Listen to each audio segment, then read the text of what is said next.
All right. Hello, everyone. Welcome to another episode of the Whole You Candid Conversation. This is episode 10, and I am continuing the conversation. Oh, no, sorry, not conversation. I am celebrating fathers this month in honor of Father's Day. And each week I am hosting with a special guest who is a father, as well as a business owner and just men fathers from different walks of life. And today I have another special guest. I'm always excited about all of my guests that I have on, but I have on another special guest, Jason Mitchell.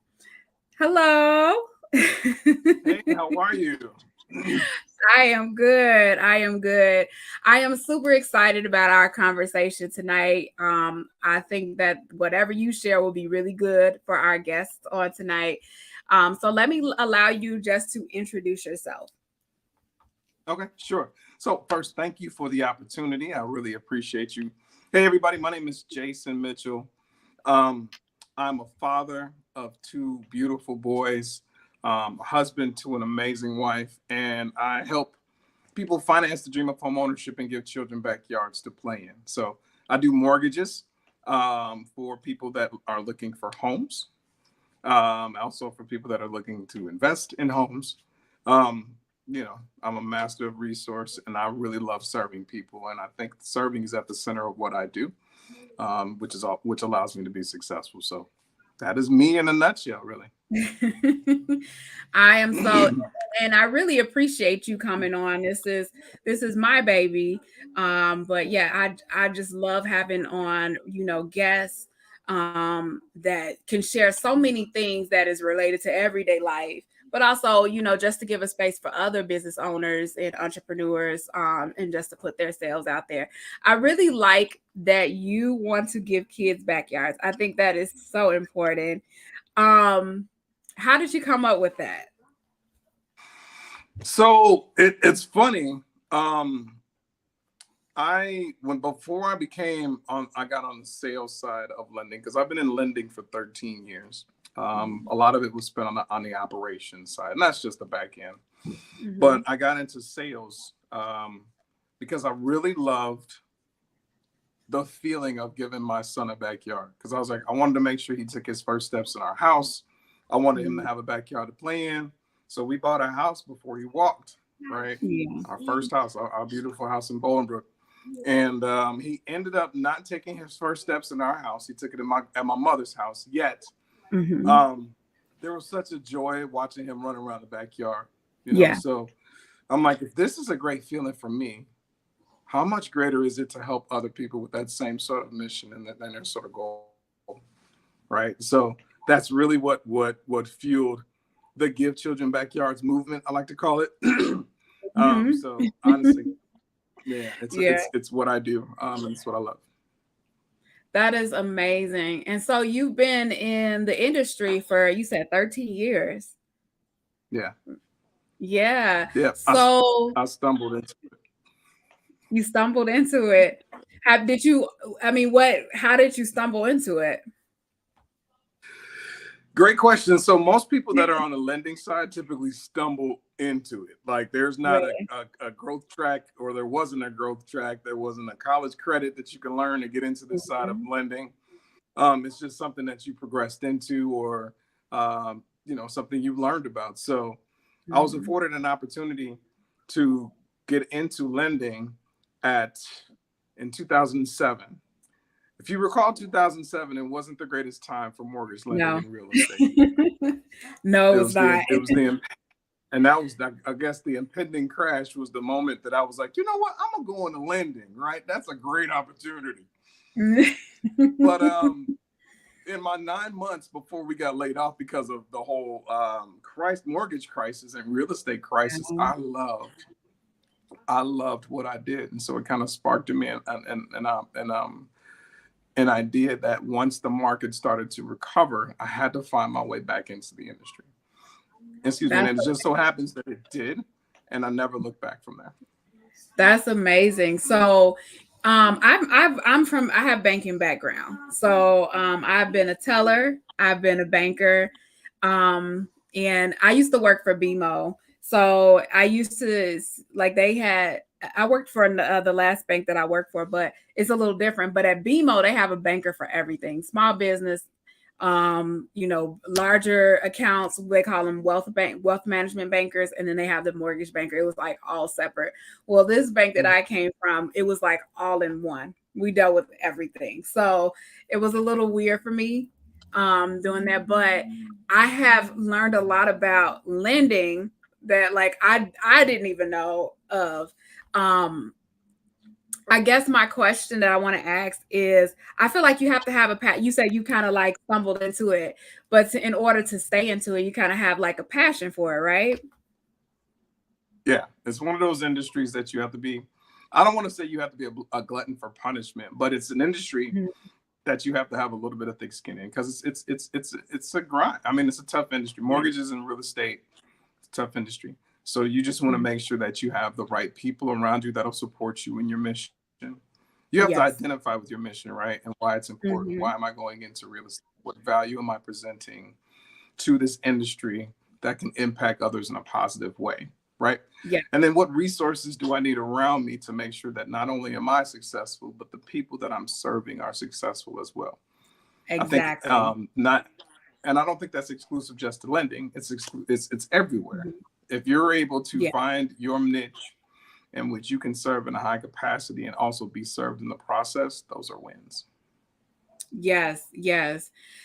I really feel like just in any type of service industry, you have to sort of have passion to do it, because it could be really tough because you're serving the community and you have different personalities that you deal with. That's another topic for another day. But um, I think it's really amazing that you've turned this into something much bigger. You tell me about Jason Mitchell Mortgages. Tell me more about that. Yeah. So Jason Mitchell Mortgages, I wanted to create, because I work for a mortgage institution, right? But I wanted Hmm. to create a brand um, for myself, right? Hmm. There's nothing wrong with my institution. I love where I serve. I love where I work. I love what I do. They are the company that powers what I do, right? Hmm. However, I've noticed that people are more drawn to the person than they are Yes. the institution that backs you. So if I can wrap commerce around who I am, what my mission Hmm. is, and why it's important, I think it creates a level that other people can grasp onto and say, okay, well, Yes. Jason, I can trust, right? I can trust him. I can trust him Hmm. why it's important, right? Because a lot of people work for Wintrust, right? A lot of Yeah. people work for my mortgage institution. There's only one Jason Mitchell Mortgages. Hmm. And it separates you from the pack. Um you're not getting, I mean, this is like the umbrella company, but you are doing your own thing. You have your own ideas and your layout as to how you want to present yourself to people working within a mortgage. I think I hear a little bit of an echo. I hear it too. I hear it too.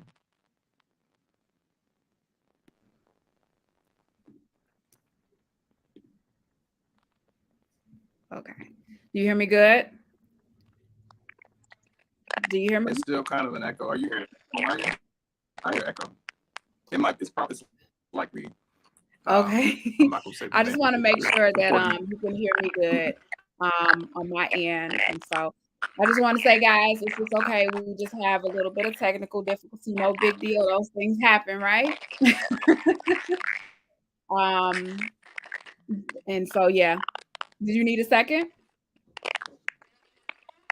Is it me or is it your side? Because it's coming from I your don't side from what I know. can tell. I unhooked my mic because I wasn't sure if it was my mic. And so now I'm All right, give using me. my internal mic on my computer. So you let me know. I don't I hear more from your end. That's what it sounds like to me. That's so weird. Yeah, give me one Yeah, second. I'm gonna try something. Hold sure. on one second. Try to figure it.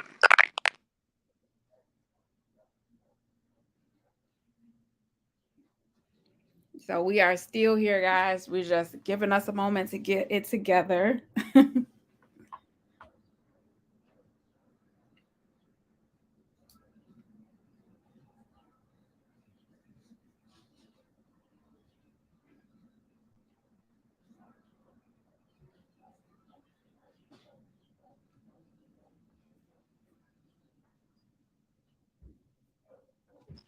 Are you still hearing it? Just a little bit, but I think it's okay because it's not like if it was like extremely loud.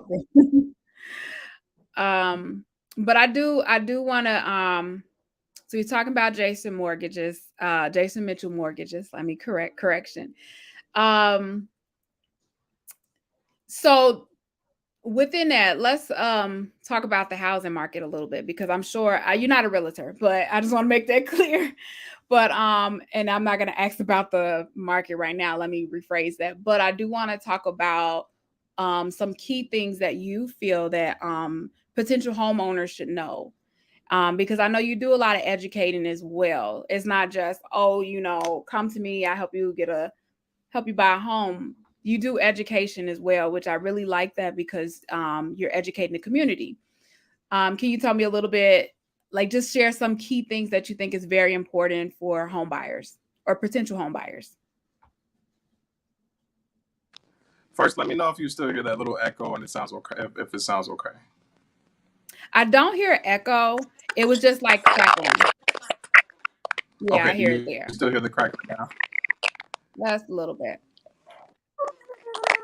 All right. So, to answer your question, I hope you can hear it okay because I'm trying to find Yeah, another solution. But to answer your yeah. question, um, the education piece was how I cut my teeth in the business. It's how I cut my teeth in the industry, right? I Hmm. learned that there were a lot of mortgage lenders that did not talk about the actual process, right? I was Hmm. tired of hearing people say they got the word no from another institution without Yeah. giving a path towards success. So I'm like, well, Hmm. how can I master that piece so that people not only understand that there's an educational side to it that they can attain everything that every success in life, every success from every person is something that can be learned. So if I can Yes. instruct and then teach somebody and empower somebody on how to go through the steps toward home ownership, it'll give them the win. It may not be tomorrow, but Hmm. there have been people that have been coached into home ownership, and it took a year, it took 2 years, but what they fought for was worth it in the end because they have their own backyard. They enjoy what they love to do. They love hosting. They're able to set up Christmas trees. They're able to paint their walls without having to Yeah. repaint it back to that eggshell color Exactly. that no one can find in the Menards, right? No. Um, it was important for me to make sure that I created that level of education for people. So you see me or you'll hear me educating. What I do is I educate in different housing counseling agencies. I educate on my social media channels. Yeah. There's more education that's coming to as I relaunch my YouTube channel. Like there's because I think through education comes opportunity. And Yes. the one thing, especially in Black and Brown communities and the communities that we look like, and I can say this because I see it, is Hmm. the education of this thing here is Yes. one of the biggest drivers for success in a home ownership. Yes. I agree. I definitely agree. I think it's so important that we have that within our community because it's lacking. There's not a lot of banks within our communities, and so people don't even know how essential that is to have within their community because these are the same banks that can potentially help you fund your business if you are looking to start a business or to purchase a home. So having that piece there is so essential to your everyday life. But yes, educating because I think some people don't even feel it's possible for them to purchase a home, and that's kind of sad. And so I like that you are educating people and giving them that hope and letting them know. I promise you, when you say I want to give kids a backyard, it makes me smile each time because as a mom, I know just how important that is, and I know there's so many other people they can be single and they may not think about buying a home, but once you start a family, you're like, I need to get a bigger car. I need to have my own Yeah. space because it's so important to have those things. Um, so speaking about being a parent, tell us a little bit. You, like you said, you're a father. Tell us a little bit about your children and fatherhood. Yeah. So fatherhood is fun. It is definitely, again, not for the faint of heart. No. I tell you, but no, I truly love my boys. I have two wonderful boys. Blake is 7, Yeah. who's just entering second grade, and Israel is 5, who's actually going to be launching into kindergarten. So they Oh, definitely keep us busy. They keep us with a lot of activity and a lot of work, but I wouldn't trade it for the world. Like, I'm so grateful that God graced us with um, children, and He graced us with the responsibility of raising them in the proper way, and yeah. educating them and letting them go free so they can make an impact in this world. Yes. It is a rewarding opportunity to be a parent, and it has this challenge, and it doesn't it doesn't go away as your kids get older. It's something, it changes every with each phase. And so um I am so grateful for it. Like you said, God has given you that gift, and has left you with the responsibility of caring for another human being. I think that is just so beautiful to be able to pour into them and watch them develop, as adults. So you have two boys, 5 and 7. My goodness, I have 3 boys. What is that? What is that like? What is life like, 5 and 7? Listen, I kid you not. I literally just got a text message from my wife saying something that the boys did. That pretty much sums it up. I'm not even gonna open it because that means I have to make a phone call. So that's what it is, right? It's Yeah. nonstop all day, you know. Um, but they're 5 and 7, right? I think a lot of Yeah. times we try to grow our kids up too much, right? And not realizing that they are 5 and 7, and they need to enjoy Yeah. every bit of 5 and 7 and the mischief that comes along with it, as long as they are within the boundaries of the Mhm. safety zone, right, and not doing anything foolish that's going to cause hurt or harm to themselves. Yeah. Tantrums are going to come. We have tantrums Yeah. as adults, right? Mhm. Oh, Um, absolutely. Frustrations are going to come. You know, um, Opportunities for education and growth and maturity are going to come. And so it's just in how we deal with them, and how we. It's kind of like planting, right?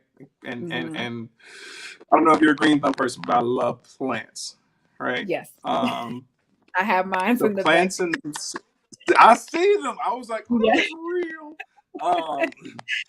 But plants are about the soil, not Mhm. just the soil, but they're also about the pruning and the Mhm. watching and Yes. the cutting back and the trimming and making sure that the leaves are good and they're all getting watered evenly, right? It's the Yes. same thing with our children, and that's what we have to navigate in the path we have to do. It's not the easiest way. It's not supposed to be easy, right? I was not an Yeah. easy child. I can't expect my children to be perfect all of the time, but Mhm. um, the mission is to grow up these young men and to make sure they make an impact in the world today. And that can go on a whole different lot of different ways, because right Oh my now goodness. my children are 7 and 5, and they're beautiful little kids, right? They're beautiful little treasures. When they walk into the room, everybody smiles because my son always makes them smile and says hello. Mhm. We both know that that can kind of change as they grow a little bit older, right? They go Yeah. from a beautiful little bubbling baby boy to whatever someone's mindset of a child is as they mature from 12 to 18 and beyond. Mhm. So, growing them up in this world, making sure that they're mature and doing all things the right way as best as possible, but enjoying life at 5 and 7 is the most important thing that I can do for them.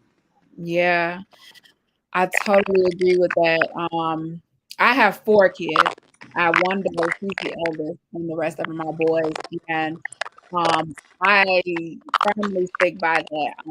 I want my children to be able to enjoy their life as kids. Those years go by really fast. Like, some people don't realize how fast they go by. They do. And I feel like for me, I just had toddlers. Now my eldest son is going to high school, and there's another one following behind him. And so you realize that you don't have a whole lot of time with them. That's the other part. You want to make sure that you teach them everything, but you have to go, you know, how can I say this? You have to move at their pace. Like, you like, I want to make sure you know this and you understand this. Did I teach you this? Are you ready for this? And sometimes they may move a little bit ahead of you, depending on how they develop or whatever challenge that they're dealing with in life. And you're like, what? Did I teach you that? So my greatest advice is enjoy them while they're young. Yeah. They do. Listen, I tell my wife, I'm like, this is the summer that they're 5 and 7. I'm like, we only have 10 more summers Yeah. before one of them is going off to college, Yes. right? Yes.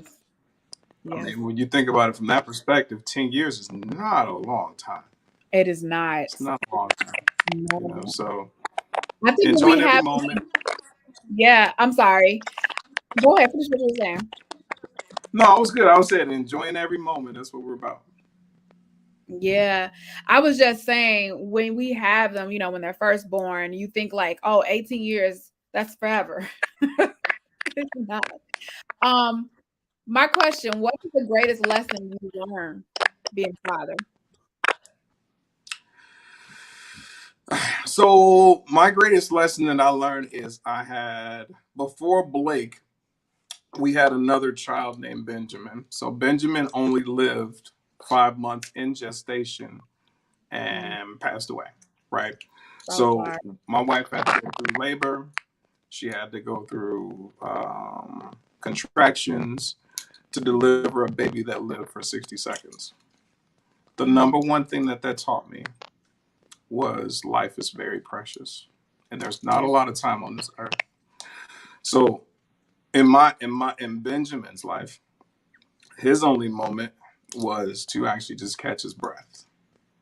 Yeah. Right. So I felt a warm body. I have a live certificate and a death certificate. Right. Yeah. Um, the only thing that he wanted to do was breathe, and he caught his last breath with me with me holding him in his arms.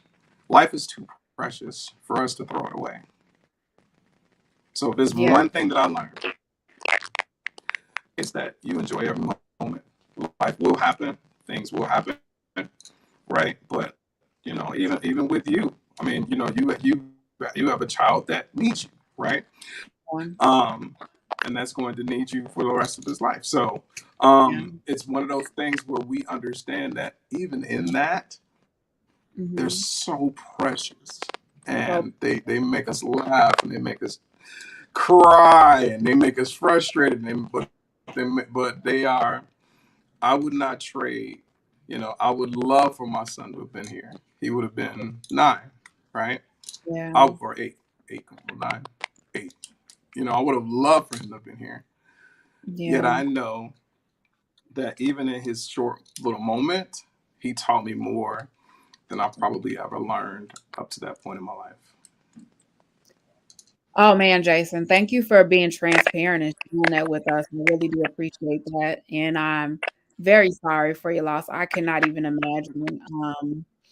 It breaks my heart, anytime I hear that. But I'm so grateful that you were given an opportunity.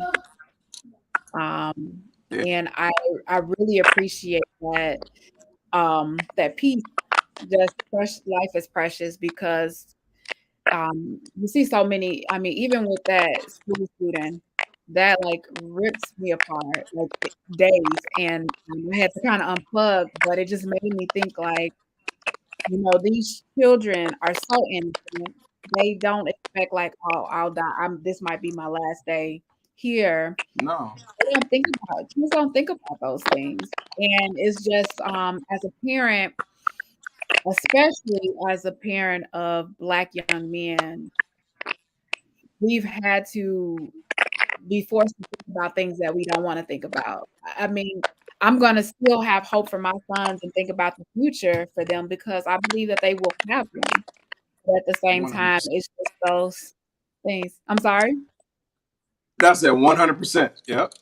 Yeah. So it's just, man, you want to keep your babies forever. You want to Yeah. keep your babies forever.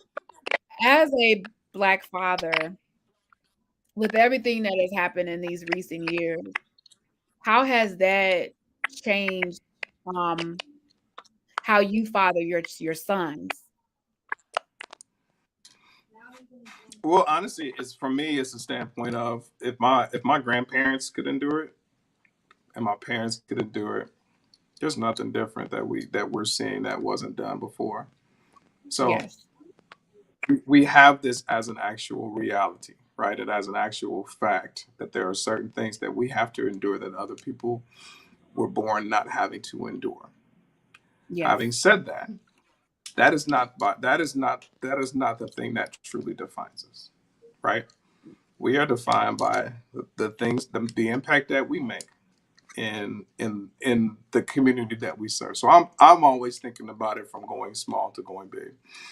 I'm in a Mhm. career and a vocation where I'm not. There aren't very many of people that look like me in mortgage lending. Not Yeah. very many black loan originators that aren't Mm. in. They are, but a lot of times they're typecast into a particular footprint, and Yeah. banks use them only for specific purposes, right? Because we have Mhm. trust issues. I get it. Yep. In that same breath, in that same breath, I've been able to grow my business in a my business is very very diverse with people from multiple ethnic groups, that just need help, right? Yes. So it isn't. I didn't allow these things that I was born into to define me. I use them. Excuse me. I use them to elevate me, right? And That's and to make beautiful. impact. So I told my sons, I tell them all the time, like, you are a unicorn. You're a wonderful unicorn. You're a beautiful black child. You're a beautiful Okay. black boy. Don't let them. Yeah. Don't let people define you purely by how you look, because no two people look the same. Not even twins.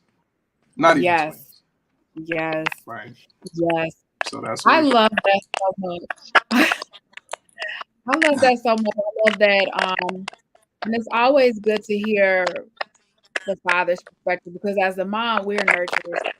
Next, we want to hold on. It's not saying that fathers don't, but I really feel like the male influence on their son and the impact that they have on their lives is to prepare them to live in a world that people might treat them differently because of who they are and what they look like. But at the same time, it is to affirm in them that they are just as great, if not more, to be able to have the same opportunities and to live their lives just like the rest of them. And so I really love Yeah. that Like. you are sharing that. I mean, that's your life too. That's what you do. And I can relate so much. I know we hear cackling, but I'm gonna tell you now, I don't care. I'm a very We much gonna do a part two. We ain't gonna let this yeah, cackling mess with absolutely. us. And it's coming, but I'm very much so like we got to keep the show rolling. And I think you know what I mean when I say that because you get into that. But so I just want you to know if you hear it, I can still hear you, and that's all that matters. I don't know what's going on, but we're gonna Okay. keep the show going. But I do really like that. Can you share with me like what do you find that are? 'Cause I know your boys are still young, but what do you find challenging as a father sometimes? Say that one more time. What do I find? You find challenging? Like what are some challenges that you face sometimes? Um, it's a great question. So, understanding that they process things at a different level than we process things. So they process their whys behind their things different than how we process it. So it's Mhm. challenging sometimes to talk to my children about what's happening on the news because we talk to them a little bit about that, right? We want to make sure that it's very real. We don't make it graphic, but we make it very real on how to make sure that they're protected and they're always looking out for each other through life, right? Yeah.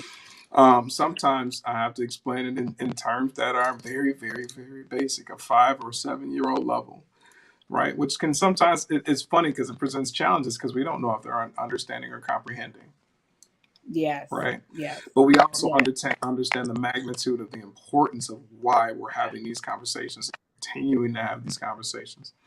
Mhm. I mean, I talk to my kids about some of everything within reason, right? Because I want Yeah. to make sure, if they're going to the bathroom and somebody's trying to knock on the door, that they Yes. don't answer that door because daddy's right outside the Mhm. door. If daddy's not home and the doorbell rings, I don't need you running to the door to grab the door. Daddy can look at it from wherever he is and figure out if it's a person that's a threat, or a person that's supposed to be there at that time. You Mhm. know, it could be a gambit of things, right? Yeah. Yeah. Um, teaching kids to understand their surroundings, teaching my sons to listen for particular words when he goes over friends' houses.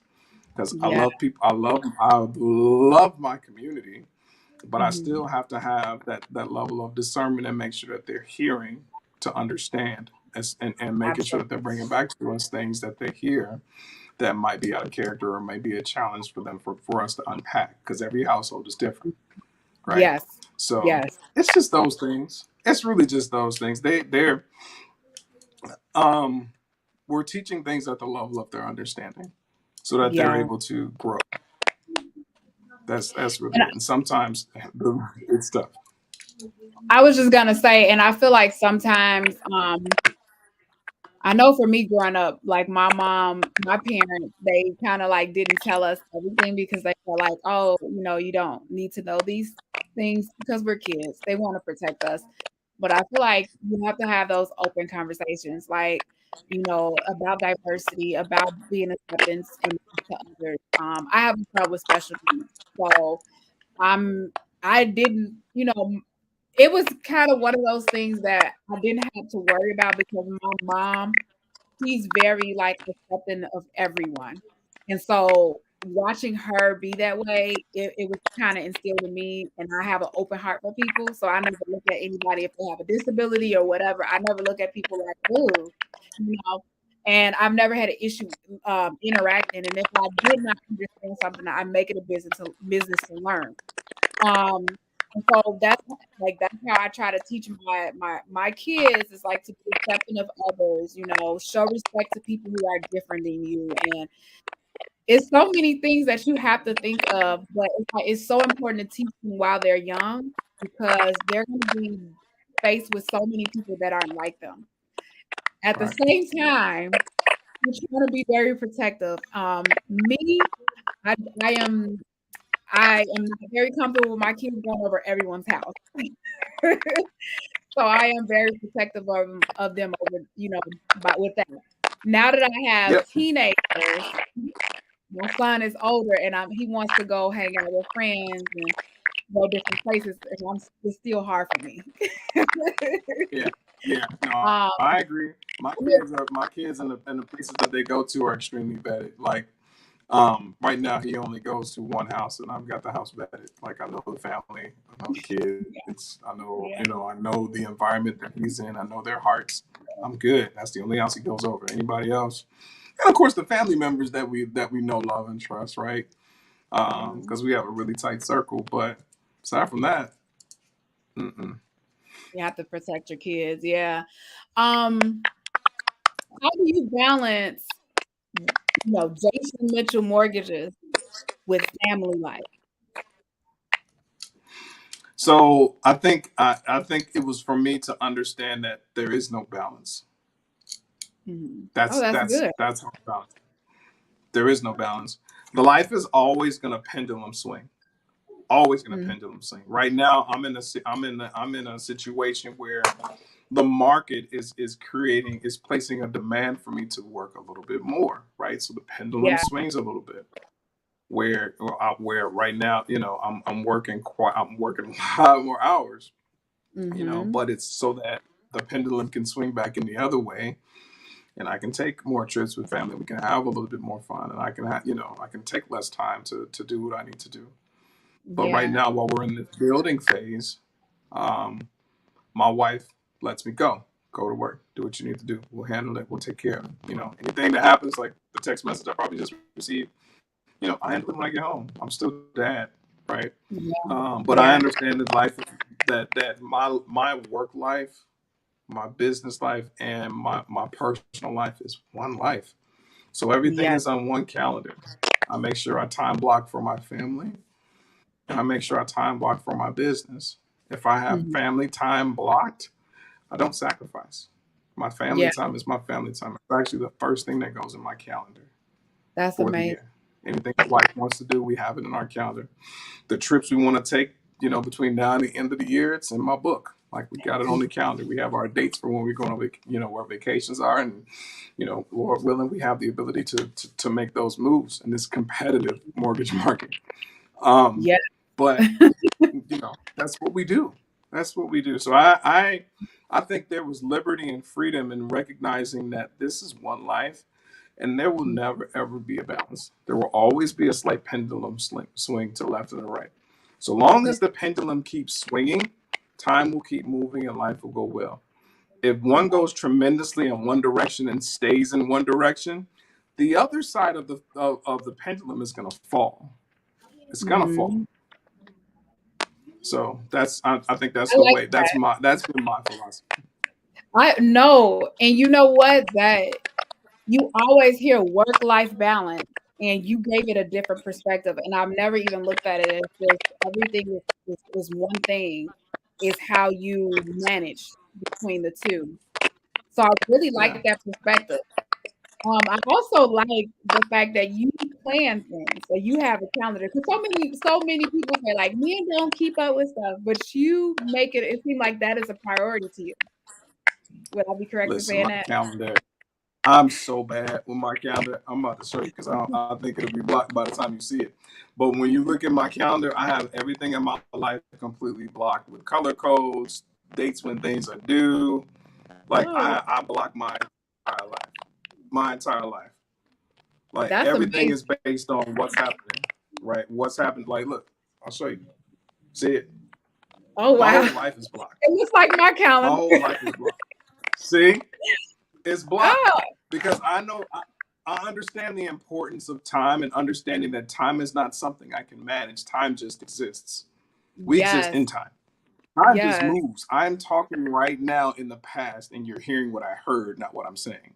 Right? yes, So, yes, understanding that and recognizing that, I have to wrap my life around those particular blocks yes. so that I can function. I like that so much. You do not understand. You are speaking my language because my calendar is synced with my business. Everything is in this place, and I have like 5 calendars. I have one here in my office.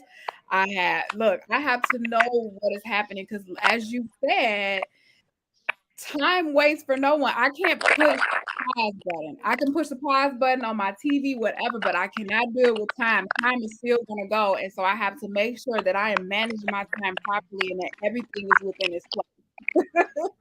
So I love Right, that so for much. sure. It's Yeah, for sure. refreshing. Like today, like yeah. Well, me and you were talking, and I was like, man, I just came from one event. I Yeah. knew that I had an event. I had an event today that I have to go to for work. It was from 6 to 8. I'm like, Yeah. but it was, and that's kind of the reason why we're having a little bit of trouble because I'm doing it from the office, and it probably is the office. I'm just gonna say it's the office. I'm gonna blame me. You know what I'm saying? But I knew, okay, if I have this event, then I have from 6 to about 6:55. I've got an 8-minute commute back to the office. I got to make sure Yeah. everything's logged on by 7:15. Of which you saw me hop on and try to ask questions at 7:15. Yes. We identified that there was a potential challenge with one operating system, so we moved to a Yeah. different operating system, and we're talking about 7:26. Like, had I not had that time block for the time I'm supposed to leave for the event, the time I'm supposed to return from the event, the amount of time that I needed to grab my water, bunker down, make sure I went to the bathroom, like get all of my reserves and everything ready to go, Yes. then everything I will be disorganized, and I just cannot. I cannot in my old life. I cannot function and thrive if my calendar is chaos. Yes. Oh my God. That's so refreshing to hear. So I'm not crazy. Nope, you are normal. I don't like to function in chaos either. I like to know everything is organized. And I call myself a perfectionist because but you know what? But I really like that. And it's good to know. And we can say we can cross that out. Men keep up with things too. Yes, I'm I sure. have dismantled myths as it relates to men. Like, my wife will Yeah. tell you, I am bad. Like, I don't even tell. Like, she doesn't even tell me about events. I've got it to the point where I'm Okay. like, hey, if there's an event, I need you to put it in my calendar because if you tell me, I'm not gonna remember. So toss it in my calendar. Like she's reminding me. I think the other day she was reminding me about you. Like we got to cook because there's an event coming up. I'm like, you got it in my calendar, right? She's like, yeah. I'm like, I'll worry about it when I see it in my calendar. It's literally to that point. Yes, yes. I like to plan ahead, and but no, that is so good. I'm sure your wife really does appreciate that, and I'm the same way. You cannot tell. You could tell me stuff. I have to put it if it's something a date that I need to remember. I have to put it in my calendar. Otherwise, it's not gonna stick. But if it's in my Yeah, calendar, I know it's there, and I got it. We all good to go. I'm good. Yeah, I'm good because like I said, my calendar is planned. Everything is everything. I got events coming up in August and September for a group that I'm singing with that does weddings and stuff. It's in my calendar. That way I can't plan nothing around it. Like Yeah. I don't like forgetting anything. So even That's, like birthdays, anniversaries for people that I yes, serve, that's me like too. I have That's me too. everything. That is amazing. So you brought it up just a little bit. You are also a musician. And I do want to share how I always share how I know my guests. But we met in church. We went to church together, and you were a part of the worship team. You were the worship leader, in fact. Yep. You are a musician. Tell us about that. So I will say that I'm not a musician yet. I am a singer though. I do sing. Okay, I'm sing. learning to be a musician. Okay. That is not going at all, but I'm learning. But yeah, I've been singing. I've been singing in choirs and groups and everything since I was very little. It's a little known fact. I've sung all over the world. I've sung Yeah. all over the world and it's one of Wow. those things that people don't really know. I've sung in Carnegie Hall. I've sung in tours in Italy. I've sung all over. So it's one of those little secrets. I really love serving my local church though. So people know me from a music perspective from serving in my local churches and the local establishments, right? So that's largely that's the music side of me. I've done musicals, I've done plays, done musical theater. Haven't done anything large like Broadway or anything yet because there's time. Um, that's just a part of me that I'll never that lives with me that I'll never not do. One of So the right things now, that yeah. yeah, I I'm was gonna gonna say ask the you other another thing that I question. do. Go ahead. No. Go ahead. Go ahead. I'm listening to you. No, I was gonna say what I do now. Aside from singing in my local church, is I'm part of a wedding group that does weddings and events downtown. So we sing Wow. like we love to sing all over. Yeah, it's really fun. It's called Sarless Music Group. So Oh I sing with them wow. now too. So What kind yeah, of so music? What kind of music do you guys sing? everything. Yeah. And Everything. this group, they have two men and two women, Hmm. and they have a full four to eight piece band, and you can throw anything in the book at them from any genre, and they can nail it down like no That's problem. amazing. That's amazing. No, you are telling me things that I did not know because you say you've traveled around the world singing. You've done Carnegie Hall, you've done plays. My goodness, that's I mean, you don't want to be called a musician. I know you I said know, singer. right? Yeah. Right. Singing. But I maybe I'm wrong, but are you learning how to play the guitar or have you been playing? Because I you am. say you are still working on it. I am. It's not going Yeah. well, but I'm learning guitar. I have. So again, it goes back to my conversation earlier. Do you have to have people around you that are going to encourage you, push you, and prod you and make it uncomfortable? Learning a new skill is extremely uncomfortable. It's Yeah. uncomfortable. It's Hmm. uncomfortable with these calluses that I'm building on my hand as I'm starting to learn. My fingers don't naturally move in that position. I've got some big old hands, right? Yeah. So learning guitar is not the easiest yet. I also understand that my track of growth in ministry, my track of growth in music, my track of growth in teaching my sons about my children about music and about the arts is not done. So I have to make sure that I'm evolving just as much as they're evolving. And so That's I amazing. use that as a catalyst to make sure that I'm still focusing on doing what I need to do daily and practicing every day to show those certain uh, disciplines that allow me to actually eventually be on the platform and use it. I can't wait for it. I mean, I can't wait to see it. I mean, I can't wait to see it. Yeah. Yeah, I think that is beautiful. And also, here's a lesson learned that you can learn at any age. Like you don't have to be 2 to know how to play guitar. You're like, how long have you been practicing the guitar? So consistently, I've only been practicing for a few months. Before, I would always dabble. I've had the guitar for like 5 or 6 years. So I've always Hmm. dabbled, and then I put it down. So now, Oh, where there's a demand placed on it for me to learn it, and to learn it swiftly, and I'm around a lot of guitarists now. Like at my church, we yeah, have at least 6 or 7 guitarists, right? So yeah, they're always asking me questions. More like 10. But they're all. But I unleash the vision to them, and they're like, "Hey, you practicing? You yeah, practicing? Send me a video.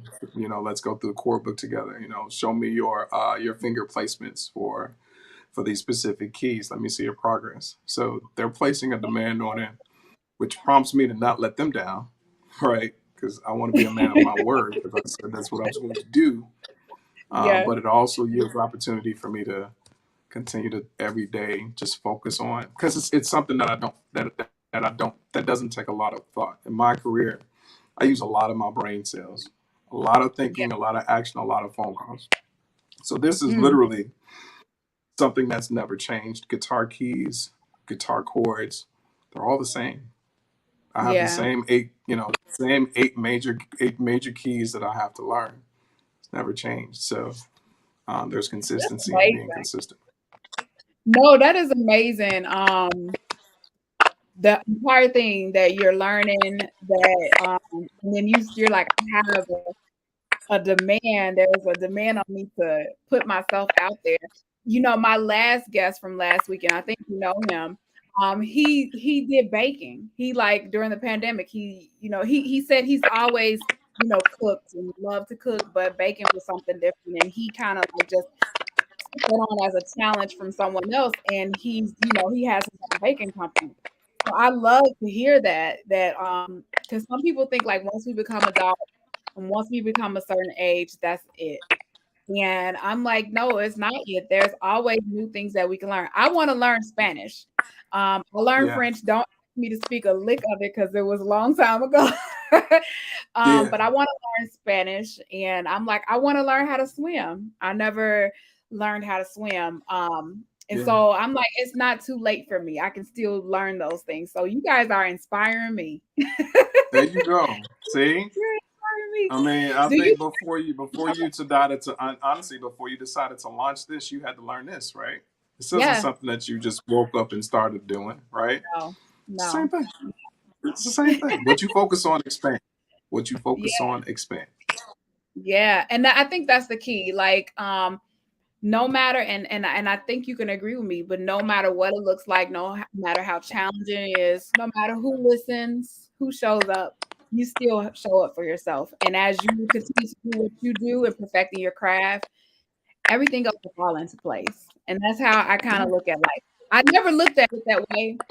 I always felt like everything had to look a certain way and had to be a certain way. But now I'm glad that I'm taking a step back and allow myself to just do what it is that I want to do and not worry about what it looks like to other people. So that's just the amazing part about it. Um, I did want to say this. One of the things that I admire most, and I say this to my friend because she is a worshiper. The one thing that I admire the most about you is when I've had the opportunity, we're in the church together, is I enjoy watching you worship. I love people who have a true heart to worship God within the church, and it's just so natural. Sometimes I get more intrigued by that, and I'll probably not be worshiping myself, but I just love people who have a heart for it. Um, where did that come from? Were you always into worship as a young kid? Like, where did that come from? It came honestly. It came from my lowest place. It Mhm. because I was always a good singer, always understood music, always sang well. That sounds so vain, so vain. I was always a good singer. I always knew how to No, sing. you can say that. Um, vain. I always had that, right? But Mhm. it was at my lowest point where I had mental battles with the God that I serve, and Mhm. understanding the why behind what I had to endure, right? Yeah. Um, that allowed me to not only create greater relationship with the Father, right, but to understand the purpose that was for, and understand Mhm. how that molded me and how that shaped into what I do, right? Which is Yeah. how I lead worship in a completely different fashion, in a completely different manner than I did prior to having that valley or that very low experience. So Yes. I think honestly from there it was a springboard, because I'm like, God, I have nothing to do but to worship you. Like this is the moment where it was bad. It was messing with me mentally. Where it was messing with my marriage. I felt like I felt undeserving, because of course, when you go through trauma, the first thing you think about is, what did I do to deserve this? Like, I was doing everything right. Was I doing everything right? Like, am I being punished for this? What's going on?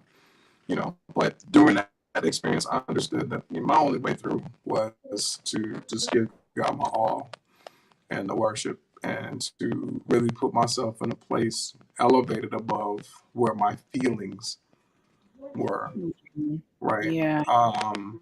So when I transitioned out of that, and I really understood what worshiping was, right, which was beyond music. It's beyond. Worship is not a song. No. Music is an expression, right? Worship is Mhm. what you do day in and day out, from a relationship perspective with the Father, and understanding what that is and why it's important to you, and what His Yeah. mission is for your life, and understanding how that is, and understand that He is. So once I understood that, um, my expression changed, and now every time I sing, every time I do worship, it's just me and God. It's Yeah. honestly, it's an audience of one, and you can either join in with me, or you can Mhm. sit there and look funny. But I know for a fact that because of my expression, it's gonna cause you to have something, right? You're gonna feel some type of Yes. way. You're gonna wonder what it is. You're gonna ask me about it, and I'll be able to tell you and share with you how that was created, right? And Yes. how I learned to do what I do. Yes. I think that is why I admire people that has the heart of worship, because it's your heart story. A lot of people don't understand why when we're in worship, because I worship too, and so I might say like, oh, I enjoy watching people, but I definitely need to hear a place where I can just connect with God in a way where like everything around me is just not there anymore. I'm in another dimension and I'm with just God alone. And it definitely comes. I've had a similar experience where I was dealing with some mental things, and I just I asked myself too, like, what did I do to deserve this and things like that. But I think it sounds so crazy, but I feel like that's the place where you meet God. And when you have Yeah, that one-on-one experience with God, it just does something for you, because everything that felt dark and hopeless, um, he comes in and provide light. Man, I have a true testimony of that. I'm sure you do. I'm sure many others do, but when people ask me, "How do you know that that's God?" You just know. When you've had a personal experience with God, it is your life will never be the same. Never be the yeah, same. yeah. Yeah, so And I you do understand the admire. most beautiful, and this is the way that I kind of think about it. The most beautiful of music, the most beautiful of arts, the most beautiful of songs has dissonance in it. It has these Yes. valleys and peaks of an arc, right? Mhm. So you'll hear a song and it starts very sad, very somber, but toward the end of it, you actually hear the change, and you hear the adjustments in the tones, and you hear the sound elevating to where there's a happy resonating sound that continues through the end.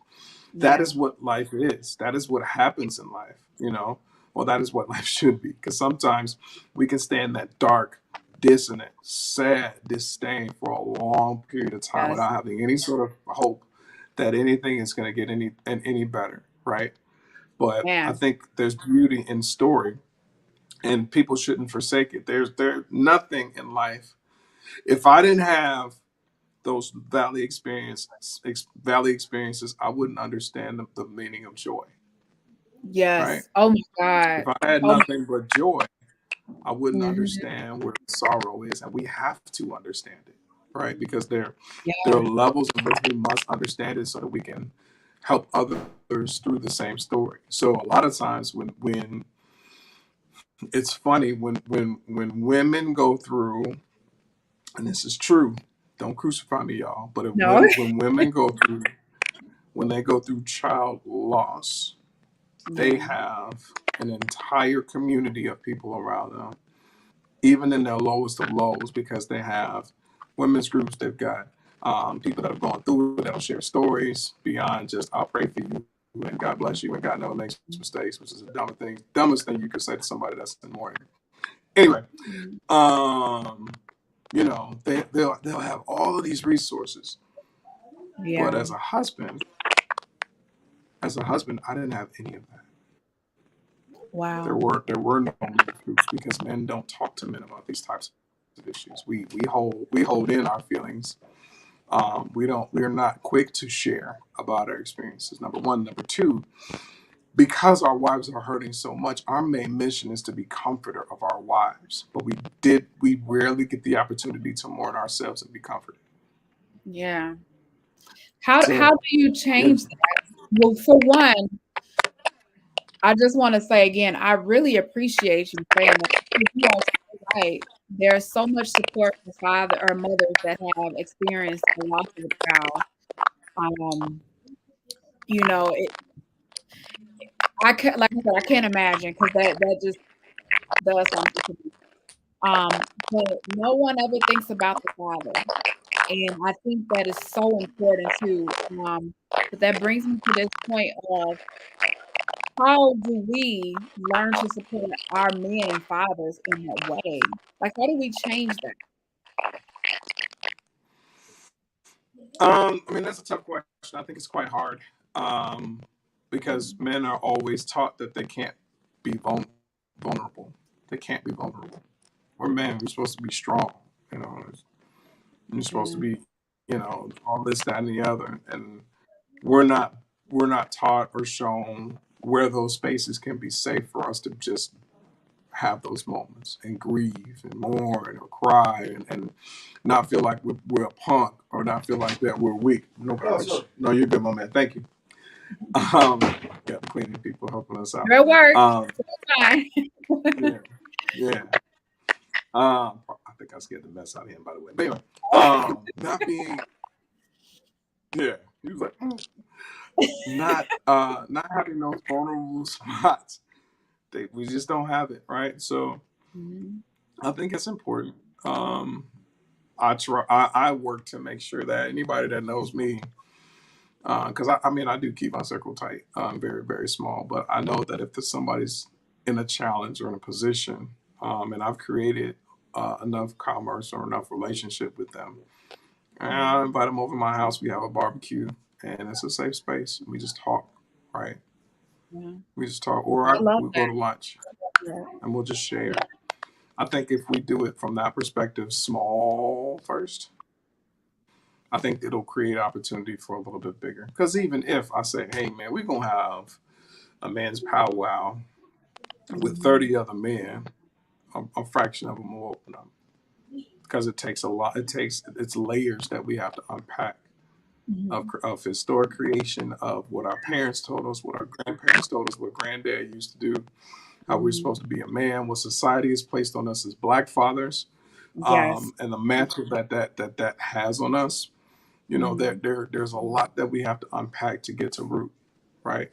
Yeah. But I think if every man has that one person or those three people that they can call on in those moments of distress and those challenging times, I think it'll be a great start. When I had my lowest of lows, I had three great men that I had conversation with, that I cried Yeah. with, and that we talked through. Some of them, we didn't even say nothing. We just sat in the back, relaxed. Yeah. We need those types of relationships, and I think women have that, right? Yeah. And some don't.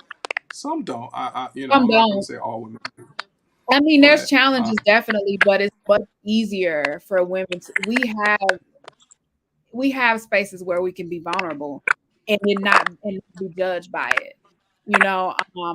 But it's right, just, man, this is so good. I love this. I love this. I don't mean to cut you short. I want you to finish saying what you're saying, but I just want to say I love this because I think it is so important to know of our fathers and our husbands and our men and our young boys, because you're right. You're not always given that space, and oftentimes you're judged because we view, and I'm guilty of that, we view our men as having to be strong and pull it together.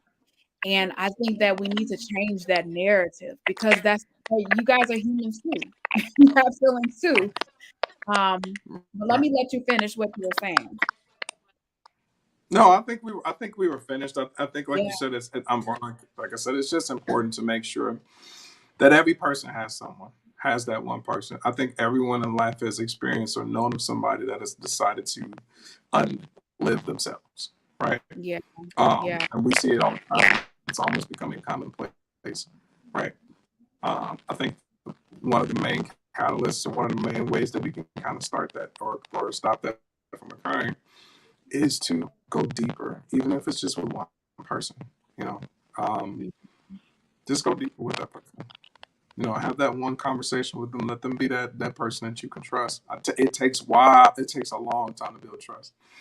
Trust is yeah, built in small capital. But yeah, if you slowly start to unpack the layers piece by piece, you'll get to a level of understanding and you can create a level of impact. I'm blessed with the ability to do that pretty easily because I'm in an industry where we have to build relationship very quickly, very, mhm, very quickly yeah, for trust. yeah. But there are also people that I talk to or I have that general conversation with that took a long time for us to have that type of relationship. Just check-ins. Hey man, I don't want anything. I'm just checking to see what's up. You good? What do you need? How can I help? I love that because, like I said, my last he was talking about the same thing that, checking in with your team at work. And so man, the second person you're saying is, I just want to say that it's so important to have community. It's so important to have support. You have brought something tonight that I'm sure nobody was expecting. I definitely wasn't expecting, which is why I really enjoyed doing this. I really enjoyed doing this. And I love your story and I love what you're saying. And I hope, and I know of course you have to pray on it, see if that's where God wants you to go. But you know, I hope that you are able to share your story of losing a child and help other men and fathers as well. I think that is so essential and it is needed because you're right. And I am being hit with too. We don't ever think about fathers. That's gonna sit with me for a little bit. Um, but I appreciate you, Jason, so much for joining me, and we're gonna have you back on. It has been such a pleasure. Yeah, it has been such a pleasure having you on. This conversation has been so refreshing.